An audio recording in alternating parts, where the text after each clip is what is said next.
Selamat malam teman-teman dan Bu Wasila. Hari ini kelompok kami, kelompok 5 akan mempresentasikan hasil kerja kami, yaitu mengenai kewirausahaan. Oke, boleh di next. Oke, ini anggota kelompok kami ada Devin, Fadila Riviani, Jenis, Eza, Wildan, Kintan, Vinia, Sarah, dan Karina. Oke, boleh di next. Jadi yang pertama adalah definisi kewirausahaan.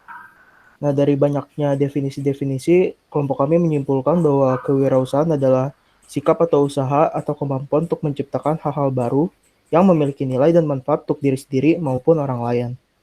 Oke, boleh di next. Nah, ini adalah tanggapan mengenai kewirausahaan. Jadi, tanggapan kelompok mengenai kewirausahaan adalah yang pertama, Indonesia merupakan salah satu negara yang memiliki potensi ekonomi digital yang besar, sehingga Kemkominfo mendorong orang untuk tidak takut mengembangkan bisnis. Dalam mengembangkan bisnis, yang terpenting adalah mengubah proses bisnis menjadi lebih efisien, efektif, dan kompetitif. Kewirausahaan tentunya memberikan banyak manfaat bagi individu, masyarakat, dan negara, seperti mengurangi angka pengangguran, meningkatkan pelayanan publik, dan mendorong wirausahaan agar menjadi inovatif, kreatif, dan visioner dalam menjalankan sesuatu. Menjadi seorang wirausahaan membutuhkan proses yang panjang, kerja yang lebih keras dari orang lain, dan siap untuk menghadapi banyak kegagalan. Oke, next. Selanjutnya ada benang merah kewirausahaan. Nah, menurut Clement Raharja, benang merah kewirausahaan itu dapat dibagi menjadi 6 kelas. Kelas pertama adalah wirausahaan mencari jati diri, bisnis belum stabil dan modal kecil. Kelas kedua, wirausahaan menemukan jati diri, bisnis belum stabil, modal tetap kecil. Lalu kelas ketiga, bisnis sudah mulai berkembang, modal cukup stabil, lalu bisnis mulai dikenal masyarakat dan memiliki sedikit pekerja. Kelas keempat, wirausahaan melakukan ekspansi bisnis, mempunyai banyak pekerja dan membuka banyak cabang baru, dan dibantu manajer dalam mengoperasikan bisnis. Lalu pada kelas kelima, wirausahaan mempercayakan bisnis kepada manajer dan hanya mengontrol dan mengevaluasi operasi bisnis. Lalu pada kelas keenam, wirausahaan menikmati dan menuangkan hasil pekerjaannya. Bisnis dapat membuka franchise dan mendapatkan suntikan dana dari venture kapitalis. Oke, boleh di next. Selanjutnya, ide kewirausahaan dari kelompok kami ini adalah menu makanan sehat. Menu ini terinspirasi dari makanan 4 sehat 5 sempurna dengan visual yang menarik. Ini kita ambil dari makanan-makanan yang suka kita bawa saat masih di sekolah dasar dulu, di mana asupan gizi yang diterima oleh tubuh kita semakin kuat. Nah, untuk balik lagi. Nah, untuk contoh-contoh menu makan sehat itu seperti yang 4 sehat 5 sempurna kayak singkong, beras merah, dan lain-lain. Oke, next. Untuk keuntungan yang diharapkannya ada 3, yaitu unit usaha, warga negara dan umat manusia, dan lingkungan masyarakat. Untuk unit usaha, keuntungannya adalah gross profit yang didapatkan dari sisi total hasil penjualan dan total HPP. Kalau keuntungan yang untuk warga negara dan umat manusia adalah semakin banyak orang yang mengadopsi gaya hidup sehat, serta menyerap tenaga kerja sehingga mengurangi tingkat pengangguran. Sementara untuk di lingkungan masyarakat, kita bisa mempromosikan gaya hidup dan diet yang lebih sehat, serta memajukan usaha para petani kecil dan pedagang sayuran organik lainnya.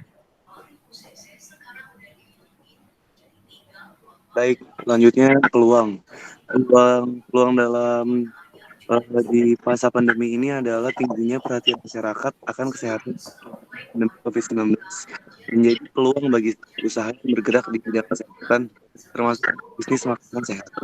Selanjutnya lagi pandemi ini makanan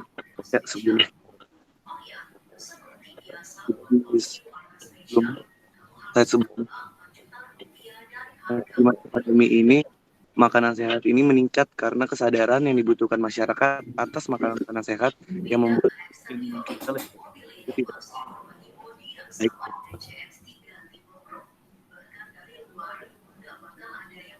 Nah, berikut adalah perkiraan biaya atau estimasi modal awal yang diperlukan jika kita ingin melakukan bisnis makanan sehat. Harga-harga di sini dikutip dari livewall.co.id dengan harga yang disesuaikan dengan quantity dan rata-rata harga di all shop. Jika kita memiliki estimasi modal awal senilai 2.038.000 rupiah untuk 50 porsi dengan harga jual 50.000 per porsi, maka estimasi omsetnya adalah 2.500.000 rupiah dengan estimasi keuntungan atau profit senilai 462.000 rupiah. Next.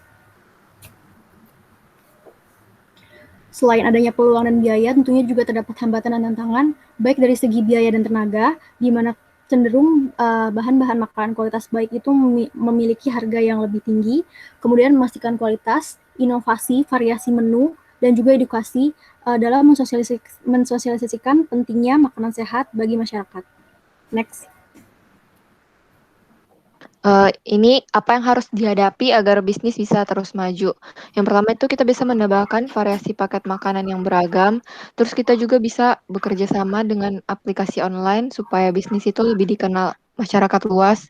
Terus yang ketiga itu kita bisa melakukan perluasan jaringan bisnis. Dan yang terakhir itu kita bisa menetapkan target yang tinggi namun realistis untuk terus memotivasi pekerja.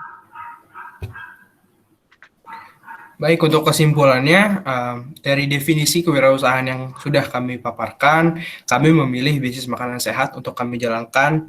Kenapa kami memilih bisnis tersebut? Karena yang sudah dijelaskan oleh teman-teman sebelumnya, tidak hanya memperhitungkan masalah profit dalam finansial, tapi kita juga memperhatikan keuntungan yang kami dapat ketika kami bisa memberikan nilai-nilai lebih kepada sesama melalui makanan sehat yang kami jadikan bisnis.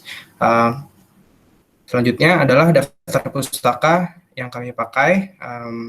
Terima kasih atas perhatiannya, kurangnya mohon maaf. Assalamualaikum warahmatullahi wabarakatuh.